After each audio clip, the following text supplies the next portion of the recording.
You may have no interest in gardening today. You may think that you will never learn to love it.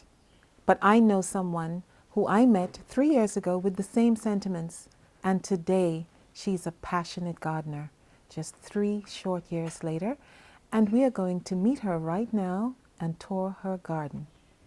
Come, meet her with me.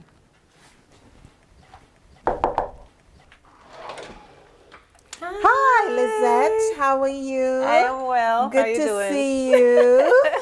So we're here today so that everybody can look at your garden. All right. Yeah, so we can talk a little bit about your garden, and then we're going to go and take a walk around. Oh, wonderful. Come right in. Come right in.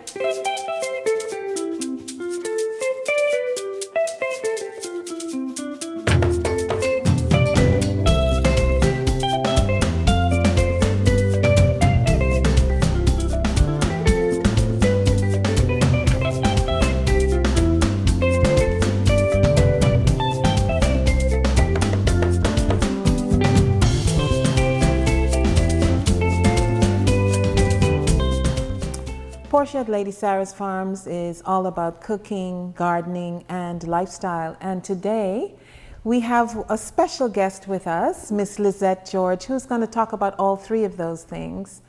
Hi, Lizette. Hello. So, Lizette, I just felt that I had to talk to you about your farming journey, your cooking journey, your lifestyle journey. I met you, like you mentioned, a few days ago, a few years ago, and when we first got together, what, about 3 years ago now?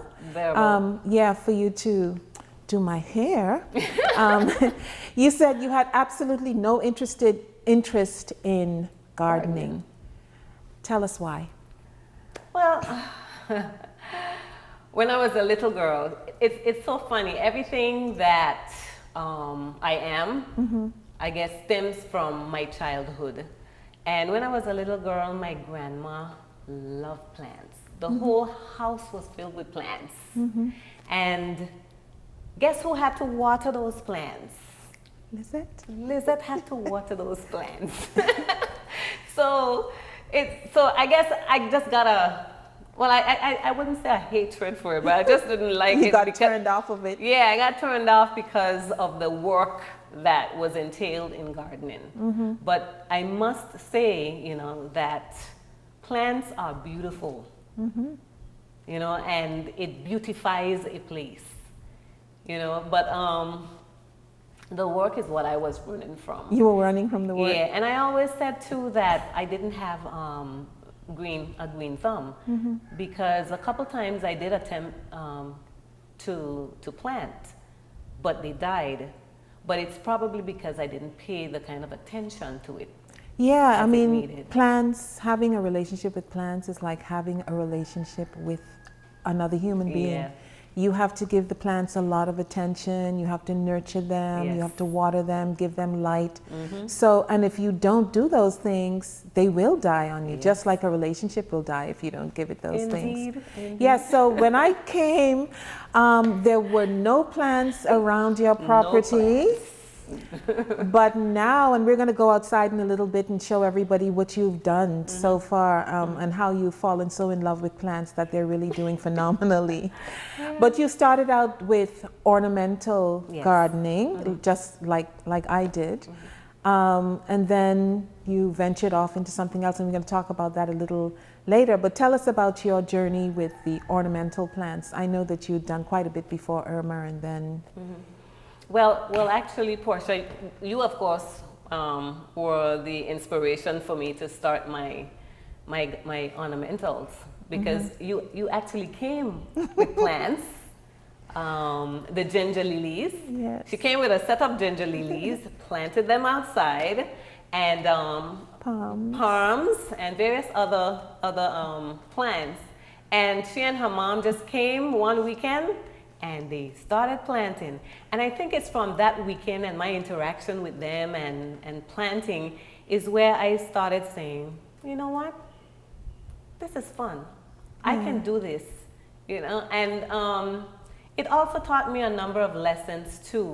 Because while I was gardening, it's like you want the plants to grow, but the weeds are growing. Oh gosh, the weeds are growing faster than the plants. Yes. And I'm like, what is this? And then one day I got a sermon that says, you know, the wheat and the tares, or something to that effect, where, you know, you have the weeds growing. And it's similar to the church, you know, where the children of God, you know, there's a long process of growth. But the children of the devil, mixed in together. You know, which is also mixed with the children of God, they're growing faster. And then sometimes the children of God wonders, well, how are these people flourishing? You know, and you know, but the process, the lengthy process is in terms of making us as beautiful as we ought to be. Just, you know, as God makes the plants as beautiful as they ought to be, because the weeds don't really look good anyway. They just, you know, but sometimes the weed in its early stages, it mimics the plant. So sometimes you may, and that's why we leave them. Yeah. And then when you look, it grows faster. And then that's when you have to take it out. So, you know, and then when Irma came, of course, majority of my plants were destroyed, but the ginger lilies survived. And a few of the palms survived. Right. But when I came back home in March and I saw the ginger lilies, I was like, you know, because when I left, they weren't as, you know, vibrant as they were, and they were just crazy. So I had to, you know, eventually say, I need to get me a gardener. And of course, you provided me with a gardener again. And I must say he's been a very good gardener. Actually, I've had many experiences with persons who would come and clean my yard, and they wouldn't do a fairly good job, but then they will want to charge you, you know, these great sums of money. But I must say he stuck it out. He stuck it out with me, and you know, I am just appreciative of that. And then, of course, you know, when COVID came and we were going on that lockdown, I said, I have to find something to do. I can't just stay in a house, do work. I have to, you know, find myself outside doing something. So I bought a couple seeds, you know, planted those. And then when I planted them, you know, and I was, you know, looking at the progress and of their growth and, you know, timing their growth and stuff. It was just fulfilling. It's an exciting process.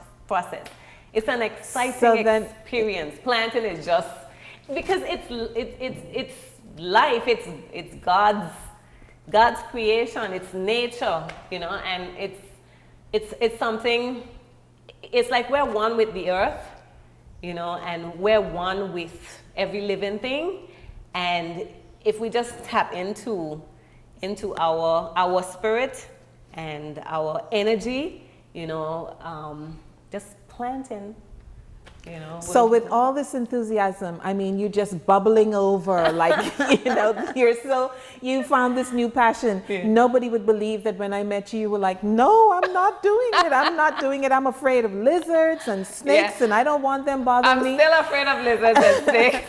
Well, so, I mean, I don't know how many people watching know you're a dancer. You hold quite high-level job in government.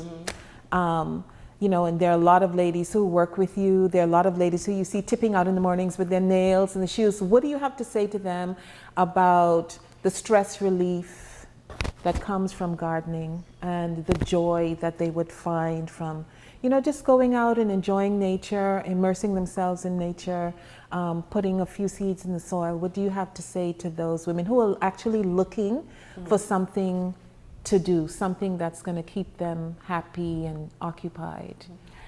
Well, for any woman who is looking for an outlet in terms of their tranquility and peace, perhaps gardening won't be for everybody. Right, that is true. I think we all at some point should do a level of introspection and find out what makes us happy and what brings peace to us and peace of mind. And I actually like my quiet time. I like being alone. Don't desire to be alone for very long, but I enjoy my alone time with myself, and I actually found my outlet in my garden, and I enjoy going out in my garden at times and just walking around, looking at the sea, looking at the sky, catching the breeze, watching the plants move with every wind and wave, speaking to them and speaking life to them, because I had to speak to a lot of them and say, you shall produce. You shall produce an abundant harvest. You know, it's because sometimes when some of them are dying, you have to try to speak life back into them.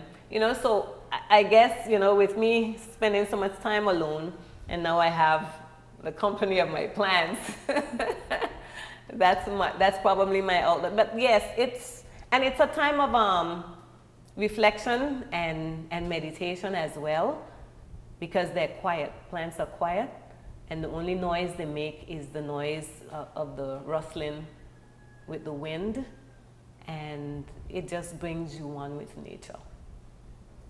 Right, so I know that you said COVID was your inspiration to start your food garden, and we are going to take a walk out there and have a look and see what amazing work you've done thus far. Yes.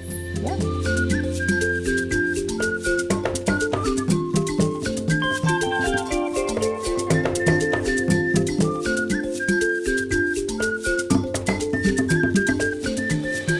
You're offering me a cantaloupe, and if cantaloupes are like most melons, well, actually, cantaloupes you can smell it. Yeah. And if it smells like a cantaloupe, Ooh. oh, it came right off. And if it comes right off, perfect. This one looks beautiful. It does. So this one is for you. Oh, thank you. Yeah, because the reason. It has the perfect color as well. Yeah. So the other one, I could see it's still green. Yeah. Like that one, still green. Yeah, because like I said, when I started the planting of the seeds with Alma, here was a forest. It wasn't intentional. This garden was not intentional. I just did it because I just wanted to do it. But then when in the first set of seeds that I did, they grew out of the box, and I didn't know what to do with them. So I gave them to someone. Okay. Then after the lockdown and we had the curfew, I said, you know what? I need to get some more. Serious. I got some more, started, and then I got the gardener as you gave me, and I had him clear the whole land. And then I brought in a machine, cleared the whole land, and I went to farming. And this is what I got. Gosh, and look at what I've gotten out of it so far. So please show us the rest of the garden. Let us see what you're doing. So the garden is basically for my family and friends. I have various types of peppers here. I have the banana peppers, green peppers, green bell peppers. Yeah, I think those are seasoned peppers over there. Do you have Scotch bonnets? You have a whole farm of peppers. I mean, you could sell peppers commercially. I know. So I'm inviting you to participate in our Market Day brunch on Saturday, the 31st of October, with peppers. I've given away so many already, you know, and it's like the trees just keep producing. So I just have to keep harvesting, And this is a perfect spot too, because you're getting a lot of direct sun. Yeah. So when you harvest a pumpkin, you don't want to cut it immediately. You want to rest it. most times you can just leave it in the garden once you've taken it off. Leave it in the garden with a bit of the stem and allow it to cure. Yeah. Yeah. Okay. Right? And usually it's about 2 weeks. You want to Okay. leave it to cure. Okay. So I got some pumpkins earlier. This is ready. This is very hollow. So, but there are 2 different types of pumpkins, though. Yeah, so I have a Yeah. vine now that has 4 different. I have to determine why that happens. Oh, wow, because Yeah. that one is a monster. Yeah, and a this completely one- different looking pumpkin as well, right? Yeah. You wouldn't think that they're from the same vine, Yeah. but they are. Oh, wow. Yeah, and then the bugs. I think it's after all the rains, because just Yes. about 2 days ago, Yes. they were really nice and luscious. But then Yes. you did tell me Yeah. that whenever it rains heavily, I have to watch for worms Yes. that will eat the plants. Yes. And this happened. So Yeah. it happened previously higher up, but it came back. So I'm expecting that Yeah, it you- will generate new. Yeah, new some and of, some of better them leaves. do, some of them do, some of them just die out. But And of course, I don't want to be using any pesticides. right, I do use some neem oil. neem oil. I also use baking soda, Epsom salts, baking soda with soap. So that's how I've been taking care of my black-eyed peas. Oh, Because okay. black-eyed peas tend to get a bit of pest on them as well. Yeah. I use baking soda mixed with dish liquid and water. Okay. And just spray them Okay. down. Yeah. Yeah. But that has been one of my major challenges, the pests. Yeah. You know? You have to catch them early. Sometimes, so for instance, I have issues with these kinds of things because my soil is so very heavy and holds a tremendous amount of water. You have to catch them early. Like sometimes I get up very early in the morning and I pick them off. I go back in the evenings, I pick them off, spray them off with water, high pressure water. Like you say, the neem, Yeah. baking soda, Epsom salts, Yeah. hot pepper. Sometimes it works splendid. Sometimes, if it's too far gone. Then they are. Yeah, that's one of the challenges of gardening. You've got to keep your eyes on them all the time. Other the pests. Remember They're like children. Yeah, remember we spoke about relationships? Yes. If you don't yes, give that person yes. that love and attention, somebody's going to come creep in there. And, yes. Yes. yes. And yeah. Yeah. So what else do you have? So I have a farm of papaya trees. And the funny thing, all of them are female. Amazing. So The I'm going to Lord- be looking forward The to some. Lord has blessed me with all female papaya trees. There's one at the top. She's loaded with Papayas. some young papayas. And she's just about a little higher than taller than I. I think she's about 6 feet tall. I didn't expect, them She's to. probably 5 feet tall because if she's only just a little taller than you. Yeah. And I see you have bananas. Any plantains? I have plantains down below. Okay. We're gonna go there, yeah. But these are different types of bananas. Miss Rima blessed me with these because it's so funny that when you tell people that you're farming, Yeah. everybody just wants to bless you with slips. That's fantastic. So she blessed me with about 7 or 8 slips, and 1, 2, 3, 4, 5 survived. 5 of them survived.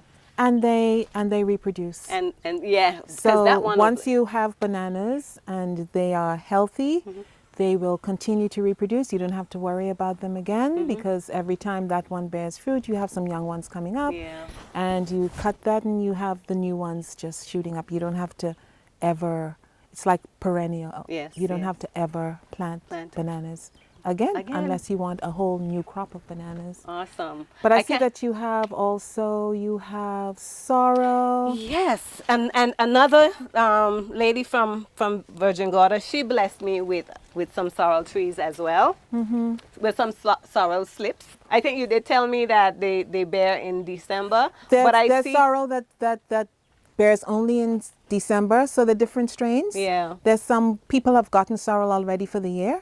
There's even sorrel that bears all year round. So Yeah.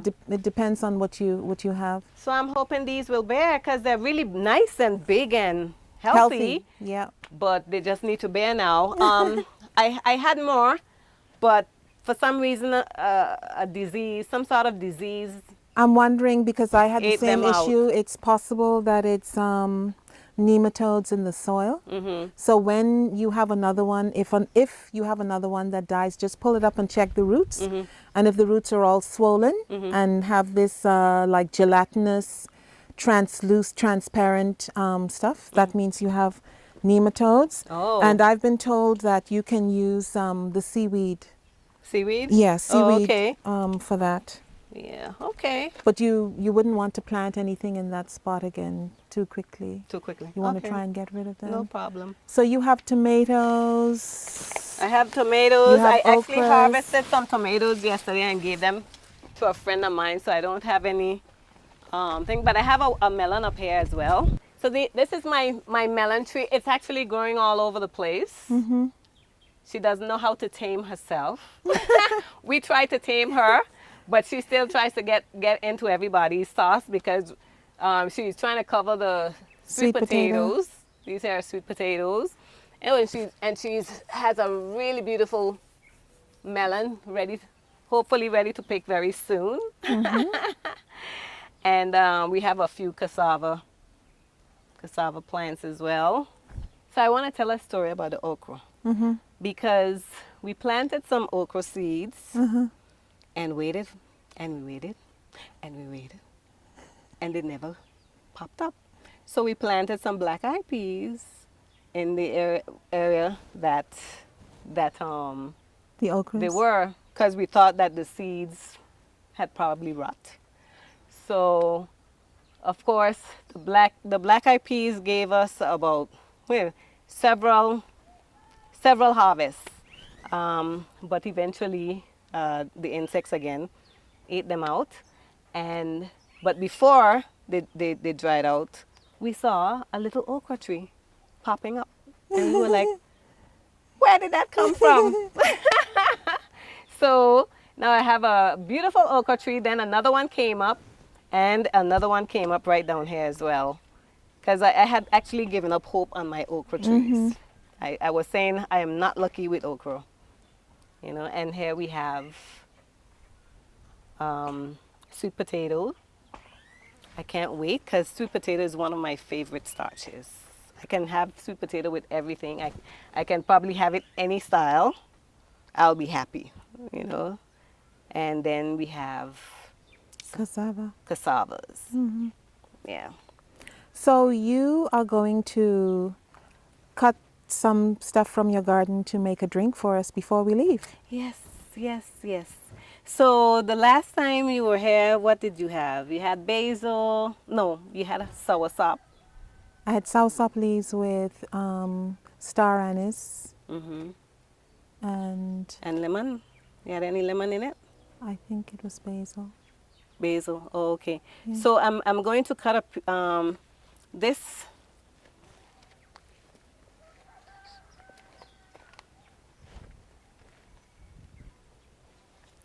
This fresh herb here. It has a very high Spanish thyme. Yeah. Yes. And make tea with it. People actually make tea with it. Yes. Well, actually, I make tea with most of the plants. You can cook with it as well. But everything that I make tea with, I actually turn into a drink as well.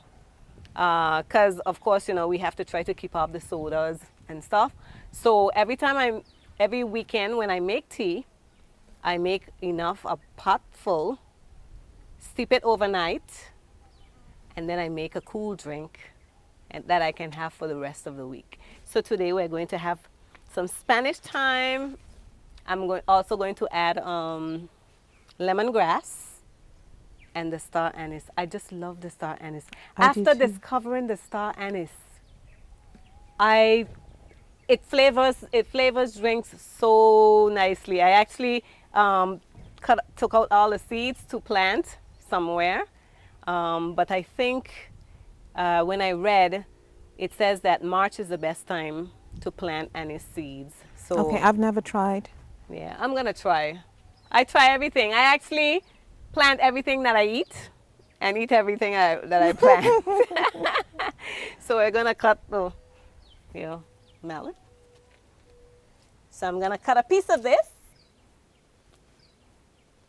Spanish time. And then we're gonna go for the lemongrass.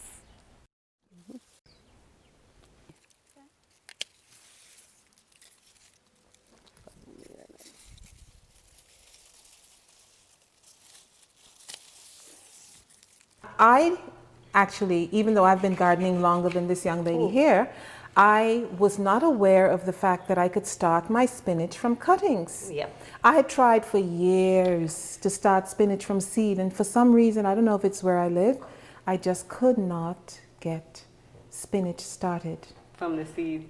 And I came here and you introduced me to the fact that I could get them from cuttings. You gave me some cuttings, and now I have spinach growing in abundance. Woo! Yes, happy, happy. Happy. And these are two different types of spinach. I think this is the one that most people know. This one I only just learned about when someone actually gave me a stem as well.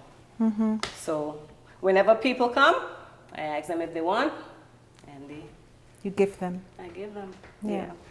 What I would normally do the night before, I would steep all of the ingredients, the lemongrass, Spanish thyme. the Spanish thyme, Star anise. the star anise, and I don't know if you can smell. It has a really nice flavor if you can smell. Yeah.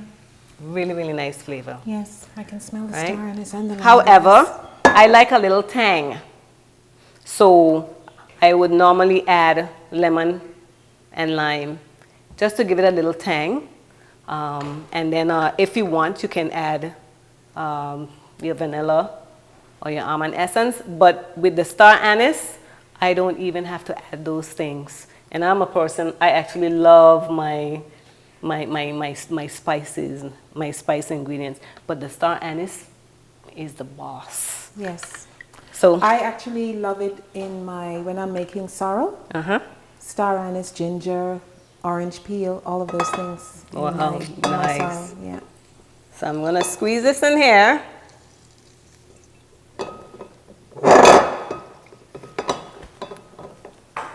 See that? All the juices just flowing down.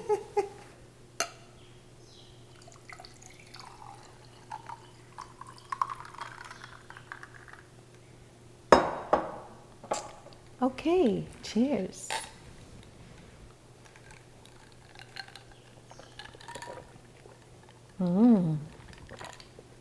So tell us again. How did you make this? It's lovely and refreshing, very refreshing. Yeah. So last night, what I did, I steeped the lemongrass and the Spanish thyme, as well as the star anise in water. I did that overnight. I actually, before I went to bed, added sugar while it was warm so that it can dissolve. And I only use brown sugar. And then, of course, we topped it all off with some lemon and lime. And so what are we ice. calling this? I don't know. Lizette's Botanical Special. So it is.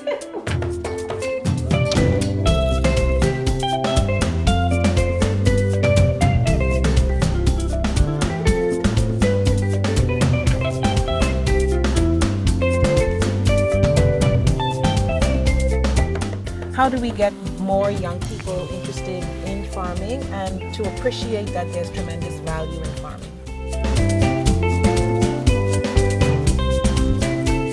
Irma was kind of a jumpstart for us, Oh, even yeah, though we sure. had been planting the whole time, right? Okay. Yeah. So initially you were planting just for personal consumption? And then- family and friends, Okay. and it just grew. And It after kept Irma- growing.